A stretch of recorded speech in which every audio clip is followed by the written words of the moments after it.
역대상 5장 우리 한 절씩 교독하도록 하겠습니다.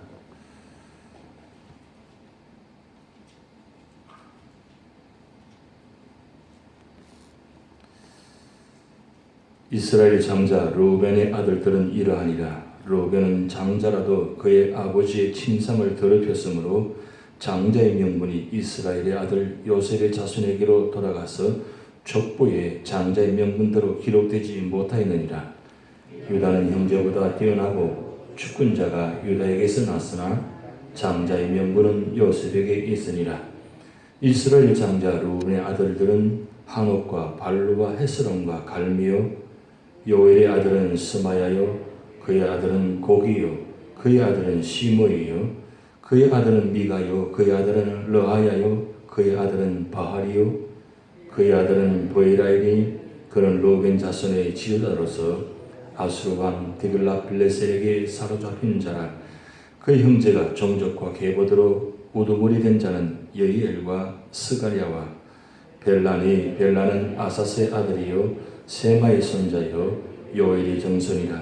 그가 아로엘에 살면서 너보와 바알몬까지 다다랐고 또 동으로 가서 거주하면서 유보라다 강에서부터 광야 지경까지 다다랐으니 이는 길랏 땅에서 그 가축이 번성함이라. 사울 왕 때에 그들이 하갈 사람과 더불어 싸워 손으로 쳐 죽이고 길랏 동쪽 온 땅에서 장막에 거주하였더라. 갓 자손은 르우벤 사람을 마주 대하여 바산 땅에 거주하면서 살르가까지 다다랐으니 우두머리는 요엘이요 다음은 사밥이요 또 야네와 바산에 산 사밭이요 그 조상의 가문의 형제들은 미가엘과 머술람과 세바와 요레와 야간과 시아와 에벨 7명이니 이는 다 아비하일의 아들들이라. 아비하일은 후리의 아들이요 야로의 손자요 길랏의 정손이요 미가엘의 현손이요 여시세의 5대손이요 야드의 6대손이요 부스의 7대손이며 또 군이의 손자 압델의 아들 아히가 우두머리가 되었고 그들이 바산 길랏과 그 마을과 사론의 모든 들에 거주하여 그 사방 변두리에 다다랐더라. 이삭은 유다 왕 요담 때와 이스라엘 왕 여로보암 때의 족보에 기록되었더라. 르우벤 자손과 가사람과 므낫세 반 지파에서 나가 싸울 만한 용사 곧 능히 방패와 칼을 들며 활을 당겨 싸움에 익숙한 자는 44,760명이라. 그들이 하갈 사람과 여드로와 나비스와 요답과 싸우는 중에 도심을 입었으므로 하갈 사람과 그들과 함께 있는 자들이 다 그들의 손에 패하였으니 이는 그들이 싸울 때에 하나님께 의뢰하고 부르짖음으로 하나님이 그들에게 응답하셨습니다. 그들이 대적의 짐승 곧 낙타 5만 마리와 양 25만 마리와 나귀 2천 마리를 빼앗으며 사람 10만 명을 사로잡았고 죽임을 당한 자가 많았으니 이 싸움이 하나님께로 말미암았습니다. 그들이 그들의 땅에 거주하여 사로잡힐 때까지 이르렀더라. 므낫세 반 지파 자손들이 그 땅에 거주하면서 그들이 번성하여 바산에서부터 바알 헤르몬과 스닐과 헤르몬 산까지 다다랐으며 그들을 격정한 에벨과 이시와 엘리엘과 아스리엘과 예레미야와 호다이야와 야디엘이며 다 영광하고 유명한 족장이었더라. 그들의 조상들이 하나님께 범죄하여 하나님이 그들 앞에서 멸하신 그 땅 백성의 신들을 간음하듯 섬긴지라. 그러므로 이스라엘 하나님이 아수르 왕 불의 마음을 일으키시며 아수르 왕 디글랏빌레셀의 마음을 일으키시며 곧 르우벤과 갓과 므낫세 반지파를 사로잡아 할라와 하벌과 하라와 고산 강가에 옮긴지라. 그들이 오늘까지 거기에 있으니라. 아멘.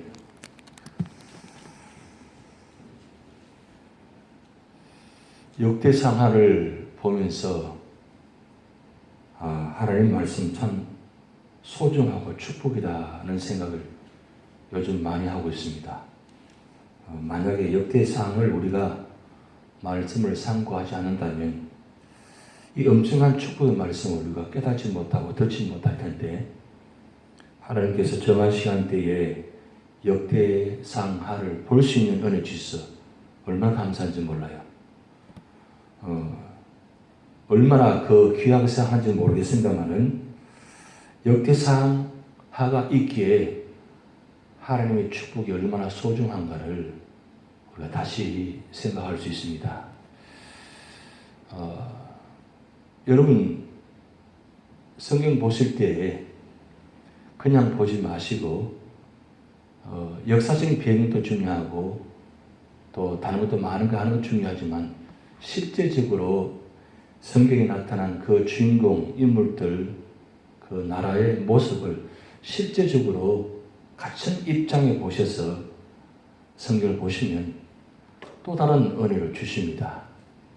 역대상하를 기록한 이유가 왜 기록했냐면 바벨론에서 포로를 잡혀있다가 70년 만에 1차, 2차, 3차 다시 돌아오게 됩니다. 이 역대상하는 2차 포로로 다시 돌아왔을 때에 그때 유다 땅에 들어와서 바라보면서 너무 기가 막히는 상황들이 많이 이루어져 있고 그리고 70년 만에 돌아와서 땅을 바라보니까 그 땅이 너무나 황폐화되어 있고 물론 1차 포로 기환 때 돌아와서 성전을 세우고 또 나름대로 열심히 살려고 했지만 1차와 2차 그 사이 기간이 70년, 90년 이상 됩니다. 그 긴 시간 동안 그 하나님의 은혜를 깨닫지 못하고 다시 옛날의 모습으로 돌아가는 모습들을 바라보면서 이 역대상하 기자가 그 역사를 다시 기록하면서 우리는 이렇게 살아나서는 안 된다는 거죠.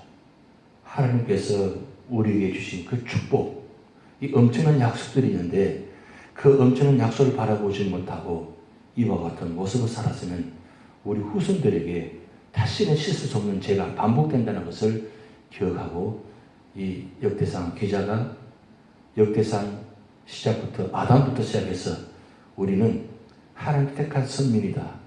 하나님께 축복받은 백성이다. 그 하나님 택한 축복받은 백성이 하나님의 그 축복을 기억하지 못하고 과연 그 심판과 역사를 바라보면서 우리는 다시는 과거로 돌아갈 수 없다는 거죠. 그 은혜를 기억하면서 기록한 말씀이 바로 역대상합니다. 오늘 역대상 5장은 요단 동편의 땅을 차지하고 있었던 르우벤, 갓, 므낫세 반 지파의 이야기를 지금 기록하고 있습니다. 여러분 아시다시피 이 르우벤, 갓, 므낫세 반 지파는 가나안 땅 들어가기 직전에 이 르우벤, 갓, 므낫세 반 지파가 이 요단 동편 땅을 바라보면서 이 땅을 보니까 너무 기름지고 축복된 땅이니까 이 땅을 달라고 요구합니다. 근데 그 땅을 달라고 요구할 때 모세가 허락합니다. 또 여호수아도 허락합니다. 결국은 그 땅을 차지하게 됩니다. 그런데 결론적으로 말씀드리자면 이 르우벤, 갓, 므낫세 반 지파가 약속의 땅, 가나안 땅을 바라보지 않고 그냥 기름지고 좋은 땅, 그 땅만 바라보았다는 거죠. 그러니까 육신의 눈을 바라봤을 때는 이 요단 동편 땅이 너무나 좋았다는 사실입니다. 그래서 그 땅을 차지하긴 했지만 결국은 오늘 마지막 절의 말씀이 나타나듯이 이 르우벤, 갓, 므낫세 반 지파가 제일 먼저 아수르로부터 포로로 잡혀가게 됩니다. 참 놀라운 사실이죠. 그 약속을 바라보지 않고 그저 육신의 눈을 바라보는 그 땅을 차지하고 그 땅이 좋아서 살아가니까 결국 좋다고 생각되는데 결국 그 땅이 약속의 땅이 아니고 그냥 일반 저주 땅으로 될 수밖에 없었다는 사실. 그래서 오늘 역대상 5장은 이 역대상 기자가 이 요단 동편 땅을 이야기하면서 왜 이렇게 되었는가를 다시 한번 후손들에게 기억하라고 제 말씀을 나누고 있습니다.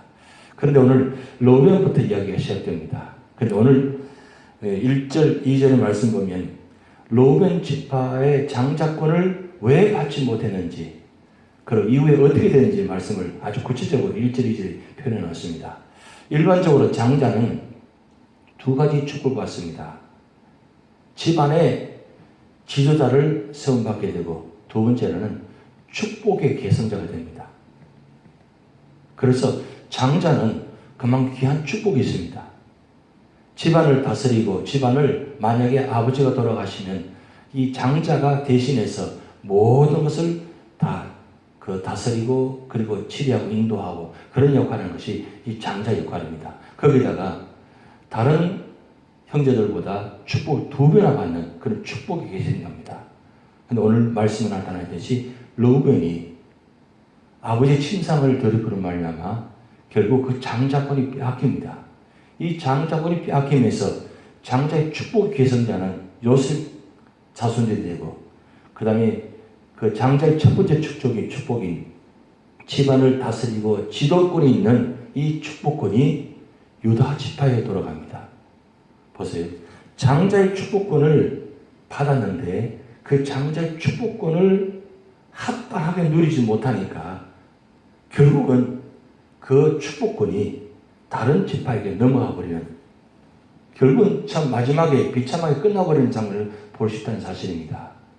받은 축복이 많은데 그 받은 축복을 합당하게 누리지 못하고, 그리고 그 합당한 권리를 제대로 하지 못하면 그 축복권이 빼앗긴다는 사실이에요. 오늘 이 말씀을 통해서 우리는 베드로전서 2장 9절 말씀을 생각할 수 있습니다. 하나님께서 베드로 사도를 통해서 우리에게 축복권을 말씀하셨습니다. 4가지 축복. 그 말씀은 너희는 택하신 족속이요, 왕같은 제사장이요, 거룩한 나라요, 그의 소유된 백성이다. 이 엄청난 축복을 말씀하셨습니다.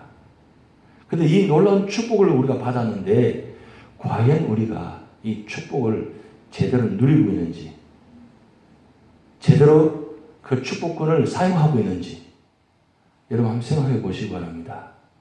우리에게 주신 이 놀라운 축복권, 이 축복, 요즘 에베소서 말씀을 참고하고 있습니다만 에베소서 1장 2장에 나타난 이 놀라운 하나님의 축복, 엄청난 축복입니다. 근데 그 엄청난 축복을 우리가 얼마나 소중하게 생각하고, 그리고 그 받은 축복을 얼마나 누리고 있으면 그 받은 축복을 우리가 얼마나 이웃에게 전하고 있는지, 그것이 오늘 우리 삶의 문제라는 것이죠. 그런데 중요한 것은 르우벤이 그 축복권을 받았음에도 불구하고 축복된 자로서 살아가지 못하여서 결국은 다 빼앗겨 버리듯이 오늘 우리에게도 이 놀라운 축복을 주셨는데 이 놀라운 축복을 우리가 그 권리를 제대로 누리지 못하고 합당하게 사용하지 못하면 이 축복권이 빼앗겨 버린다는 사실이에요. 물론 이 축복은 왜 주시느냐? 나누게 주셔집니다. 그런데 내가 축복받은 것을, 이 축복을 내가 나누어 주는 것하고 빼앗겨서 다른 사람에게 주는 것은 차이점이 있습니다. 여러분 이거 꼭 기억하시기 바랍니다. 르우벤 귀한 축복받았습니다. 12지파의 장자입니다. 12지파의 장자권이 얼마나 놀라운 축복입니다. 나중에는 이스라엘로 한 나라가 되는 축복이 이루어집니다. 그런 이 엄청난 축복을 받았는데 르우벤이 만약에 실수하지 않고 온전히 장자권으로서 만약에 그 축복의 권리를 제대로 사용했더라면 요셉에게 지파해 주신 축복권, 유다 지파에게 주신 축복권을 다 받았을 거 아니에요. 그 엄청난 축복을 다 빼앗겨버렸다는 건 사실 이게 엄청난 실수가 아닙니까? 이 말씀 보면서 저는 굉장히 참 이 축복이 얼마나 소중한 것을 다시 한번 깨닫게 됩니다. 유다 지파가 받은 그 축복, 예수 그리스도의 조상이 되는 그 유다 지파를 통해서 왕들이 태어나고 그 왕들을 통해서 결국 예수 그리스도가 태어나는 이 온 세상을 구원한다는 그 유다 지파의 축복, 이 세상의 가장 큰 축복이 아닙니까? 그리고 요셉 지파는 두 아들에게 축복을 받아서 결국은 가나안 땅에 들어가서 두 지파가 결국은 땅을 받는, 축복받는 이 엄청난 축복 받았잖아요. 르우벤이 그 사실을 만약 알았더라면 그렇게 하지 못했을 것입니다. 그런데 르우벤이 그 귀한 장자권을 소홀히 하고 결국 있어서는 안 되는 그 씻을 수 없는 죄를 저질렀잖아요. 여러분, 에서 그 장자권 축복받음에도 불구하고 장자권을 소홀히 할 테니까 결국 장자권의 축복이 야곱에게 넘어갔어요. 성경은 왜 이런 사실들을 기록해 놓았습니까? 결국 이런 말씀을 통해서 우리가 받은 축복을 소중하게 생각하는 거죠. 그럼 기왕이면 빼앗겨서 다른 사람을 주기보다는 내가 그 받은 축복을 나를 통해서 축복의 통로가 되게 하고 말씀하시는 것입니다. 그래서 오늘 이 아침에 이 자리에 새벽에 참여하시는 여러분들, 엄청난 축복을 받았었는데 이 축복을 제대로 깨닫고 그리고 제대로 소중히 생각하고 이 축복을 통로를 통해서 여러분들이 통해서 이 축복의 통로가 되는 그런 역사가 나타날 줄 믿습니다. 근데 여기 보면 마지막 말씀 보면 이 르우벤 갓 므낫세 지파가 그 땅을 차지해서 살아가는 동안 그 르우벤 갓 므낫세 지파 옆쪽에 보면 그 큰 나라들이 많이 있습니다. 강한 나라들이 많이 있습니다. 축복의 땅이라고 생각해서 살아가는데 보니까 엄청난 여기 주변에 국가들이 있다 보니까 굉장히 힘든 모습입니다. 그런데 오늘 18절부터 보면 말씀 보면 이 세 지파가 연합해가지고 전쟁을 치는 장면이 나타납니다. 그런데 전쟁을 치를 때에 그들이 하나님께 기도했다 그랬어요. 기도하니까 하나님께서 그 모든 적들을 물리치게 만들고 결국은 10만 명이라는 포로를 잡아와서 축복까지 받았어요. 이렇게 귀한 축복 받았는데 나중에 그들이 어떻게 됐냐? 그 옆나라들의 우상들을 데리고 와서 섬기기 시작합니다. 근데 원래 이 요단 동편 땅을 차지할 때 그들이 한 약속이 있습니다. 한번 말씀을 찾아보시겠습니다. 여호수아 22장 한번 찾아보시겠습니다. 여호수아 22장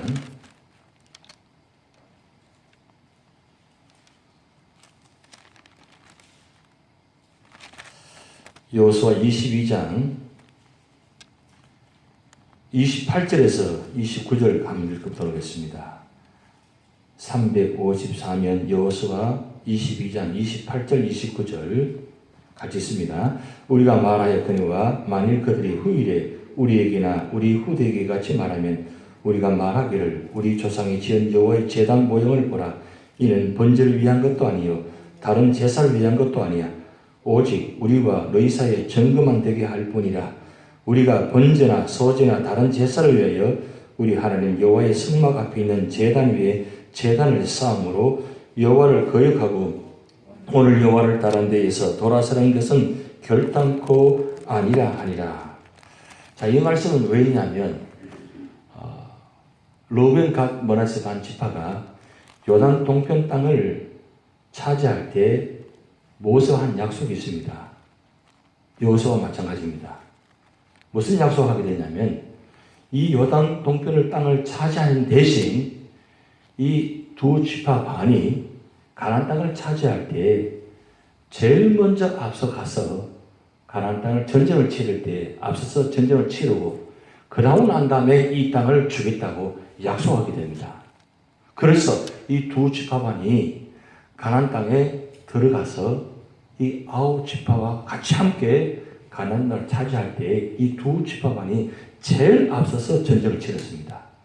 그리고 전쟁이 다 끝나고 난 다음에 요단 동편을 가기 직전에 요단 강을 건너기 직전에 뭘 했냐면 그들이 그 요단 강가에다가 제단은 아니지만 제단 같은 형태를 쌓았습니다. 왜 쌓았느냐?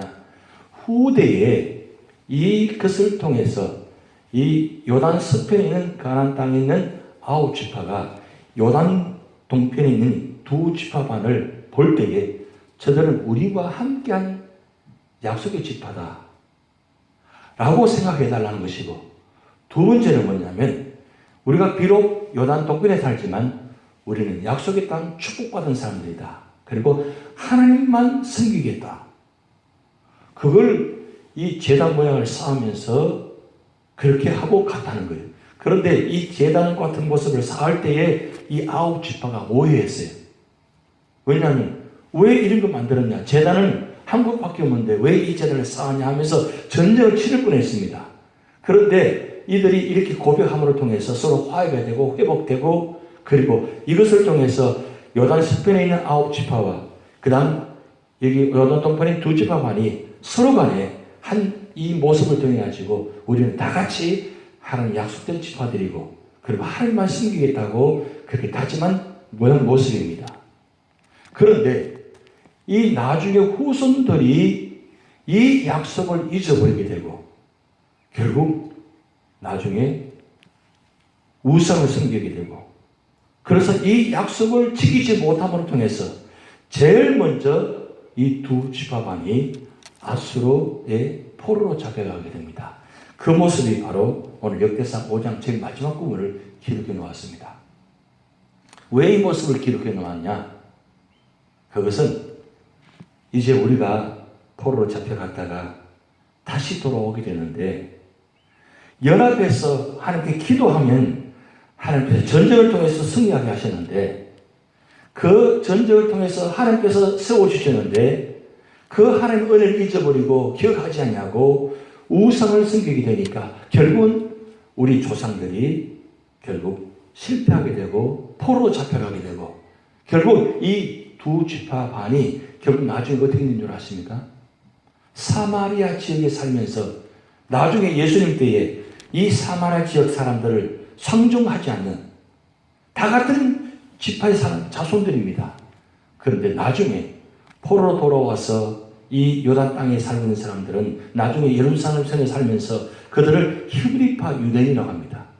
이 히브리파 유대인들이 유대 땅에 살고 있는 그리고 사마리아 지역에 살고 있는 사람들은 상종하지 않았습니다. 왜냐하면 이 히브리파 유대인들은 우리만 하나님 선택된 백성들이다. 우리는 끝까지 하나님을 섬기는 사람들이다. 그런데 이 사마리아 지역에 사는 사람들은 우상을 섬기고 하나님께 저주받는 사람들이다. 결국 나중에 서로 상종하지 않는 그렇지 히브리파 유대인들은 나중에 이 사마리아 지역에 사는 사람들을 개돼지 취급하듯이 그렇게 했다는 사실이에요. 나중에 그와 같이 취급받았습니다. 왜 그렇게 되었느냐? 하나님을 섬기지 않냐고 하나님을 멀리하고 우상을 섬기게 되니까 결국은 이런 모습이 됐다는 거죠. 그래서 우리가 앞으로 이 하나님의 은혜를 절대 잊어버리지 말자. 그래서 역대상 기자가 이 말씀을 구체적으로 기록해 놓았다는 사실이에요. 하나님께 엎드리면 축복받지만 하나님께 엎드리지 않냐고 우상을 섬기면 반드시 하나님이 심판하신다. 그 모습을 역대상 기자가 다시 한 번 더 기록하면서 오늘 우리에게 주신 말씀입니다. 이스라엘 후손들에게 주신 말씀이 아니라 오늘 우리에게 주신 말씀입니다. 하나님을 제대로 섬기고 하나님 받은 축복을 제대로 귀하게 생각하고 사용할 때는 그것이 진짜 하나님의 축복이 되지만 그렇지 않을 때는 그 귀한 축복마저도 다 빼앗겨버리는 사실을 다시 한번 기억하자는 거죠. 이번 한 주간 동안 이 역대상 5장 말씀을 통해서 기억하시면서 우리 삶의 자리가 언제나 믿음으로 승리하며 축복의 통로, 구원의 통로가 되시는 축복이 줄 믿습니다. 다 같이 이름을 하시겠습니다. 하늘에 계신 우리 아버지여 이름이 거룩히 여김을 받으시며 나라의 마음시며 뜻이 하늘에서 이룬 것 같이 땅에서도 이루어지이다. 오늘날 우리에게 일용할 양식을 주옵시고 우리가 우리에게 죄진 자를 사하여 준 것 같이 우리 죄를 사하여 주옵시고 우리를 시험에 들게 하지 마옵시고 다만 하게서 구하옵소서. 대개 나라와 권세와 영광이 아버지께 영원히 있사옵나이다. 아멘.